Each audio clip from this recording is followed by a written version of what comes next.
Olá, galera. Sou o Luciano, do Militantes Espíritas, sejam todos bem-vindos. Hoje eu vou explicar aqui a continuação do vídeo passado.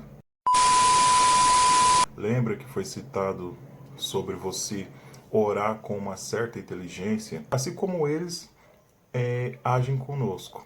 Mas no caso, a nossa vingança é do bem, no sentido de que para que ele procure a luz. Naturalmente, pelo nosso instinto de defesa, nós encarnados aqui, se acontece alguma coisa que vá nos prejudicar, né, nos deixa num estado de alerta. Então nós somos cabreiros com algumas situações e com os espíritos não são diferentes. Nós temos que usar estratégias também. Nossos mentores amigos usam estratégias para também se comunicar conosco. Se você pegar no Evangelho segundo o Espiritismo, no capítulo 27, Mateus, capítulo 6, de 5 a 8, ele fala dessa qualidade de prece, você orar com inteligência. Muitos pensam que orar muito vai ser mais eficaz. Lembrando que é a prece que toca no seu coração, mas aqui no caso Mateus, ele está explicando uma situação que acontecia. Eles oravam, queriam se mostrar que estavam fazendo a prece, assim como aquela caridade que é mostrada. Aquela caridade que você quer fazer para o próximo, que você faz para o próximo, e no caso você quer mostrar a caridade que você fez. Que muitos criticam na internet, aí no Facebook da vida, as suas obras sociais, o seu tipo de caridade. E tem pessoas que não concordam que a pessoa mostre que está fazendo caridade. E cita até mesmo a Bíblia. Você tem que ver a necessidade daquela situação, certo? Então, o que Mateus está querendo explicar naquele capítulo. Mateus, capítulo 6, de 5 a 8, acredito eu. A qualidade de prece que você faz pode te ajudar. Assim como eu citei, a vingança do bem, né? Pode soar com um tom, né, de ironia, mas é uma vingança do bem. Se os espíritos fazem coisas para que você seja prejudicado, ele está fazendo uma vingança que ele acha certo para ele, mas é uma vingança maldosa, certo? E a vingança do bem é o quê? É você pagar o mal com o bem, fazer o bem pelo bem. É isso que você tem que fazer, orar com inteligência. As pessoas vão, né, procurar o tratamento espiritual porque querem se livrar do espírito que está ali, certo? E o que acontece? Até mesmo nós espíritas, tem muitos espíritas que são espíritas, têm contato com os espíritos, mas quando tem um espírito obsediando ali, ele esquece da necessidade da caridade com aquele espírito. Nós não podemos querer que o espírito saia. Nós espíritas temos que mostrar o caminho da luz.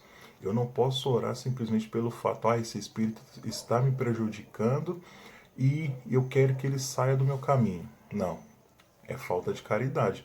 Por mais que ninguém quer ficar em más companhias. Podemos orar com inteligência, podemos orar com eficácia, mostrar a necessidade daquele espírito de evoluir em oração. Meu irmão, eu sei que você está sofrendo, me dê uma oportunidade de me redimir, sabe? Me dê uma oportunidade de me redimir, peça perdão, né? Peça perdão para aquele espírito, até mesmo se for um espírito que simplesmente está ali por afinidade. E lembrando que nós damos a abertura para os espíritos. Eles encostam sim, mas só que você também deu abertura. E isso é normal com nós que estamos encarnados. Se nós somos egoístas, imagine esses irmãos que estão do lado de lá querendo nos prejudicar. Se nós queremos ouvir elogios, mas criticamos quando alguém nos critica, com os nossos irmãozinhos também não é diferente. Então, aonde que você fica lá? Esse espírito obsessor trata com toda a indiferença que esse espírito, que você acha que esse espírito merece. Ele vai falar o quê? Você acha que ele vai ficar chateado com o que você está falando? Negativo. Ele simplesmente vai falar assim: não, eu sou mesmo, eu sou o cara. Se eu consigo te desequilibrar, porque eu sou bom nisso. Então, esses espíritos vão inflar o seu ego. Eles vão ficar mais fortalecidos para que eles possam te prejudicar cada vez mais. Então, com isso, vocês acham que eles vão fazer o quê? Pode se colocar como uma forma alegórica. Você fala, não, não acontece. Tudo pode acontecer. Assim na terra como no céu. Assim acontece com os encarnados. Assim acontece com os desencarnados. Então ele vai lá, chama outro amiguinho dele e fala, ó, olha o trabalho que eu estou fazendo naquele lar. Olha o trabalho que eu estou fazendo com aquela pessoa. Aí vai lá, chama outro amiguinho dele, certo? Ele vai lá e quer mostrar como ele consegue manipular a família inteira. E isso quem sofre é com um parente, com uma criança que tem essa facilidade de ver espíritos. A perturbação acontece com estratégia. A perturbação já acontece com estratégia, tanto que ele pode estar perto. Se você der abertura, é o caminho, é a porta que ele quer. É a porta que ele quer para conseguir agir. Manter a casa mental equilibrada. É difícil? É. Mas tentar o máximo possível de manter a casa mental equilibrada. Vocês lembram do vídeo passado que eu citei? Falar que eu estava perdendo tempo? Eu fui lá, ouvi o que ele falou, sim, mas eu não dei abertura, expliquei a situação que, tipo, ele usou uma inteligência, mas só que não foi inteligente o bastante, porque ele estando em espírito, estando numa consciência de espírito desencarnado, porque ele estava consciente, e ele, como espírito que estava, né, ele foi e tentou falar que espírito não existia, sabendo que ele estava desencarnado. É isso que acontece. E também não confiar em todos os espíritos, porque tem espíritos que se passam como seus mentores. Temos que tomar muito cuidado. Você sempre tem que questionar, por mais que seja o seu mentor, porque mentor espiritual não vai ficar falando de tudo não, tá? Ele vai falar até um certo tipo de conhecimento que ele tem. Agora, espírito obsessor que quer se passar por mentor, por espírito familiar, ele vai falar. Às vezes ele está falando, ele tem até uma certa inteligência, mas só que ele vai estar falando coisa que ele nem sabe, está inventando. Está ali mistificando o seu mentor. E se você não presta atenção nas sutilezas, ele pode te levar para um caminho aí doloroso. Sempre usar a razão, né? Sempre usar o conhecimento. Por isso a importância de estudar. O livro dos médiuns é um guia prático. É um guia prático para que o médium, principalmente que estuda a doutrina espírita, entenda alguns tipos de situações aí que pode acontecer, principalmente o animismo, né? Você ficar fascinado aí pelo, nossa, meu mentor aí é Bezerra de Menezes, sabendo que pode ser um espírito que está aí, ó, se fazendo de Bezerra de Menezes, sabe?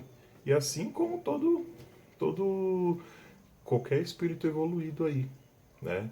Tanto que temos muitos vídeos na internet que às vezes passam do ponto. Então você analisa. Eu olho, vejo ali se tem ponto positivo ou negativo, guardo para mim, pego um livro, vou estudar, guardo a opinião para mim. Deus não precisa de advogados, tá? Deus fala por ele só, tá? Mas só que ele precisa de colaboradores, entendeu? No caminho do bem.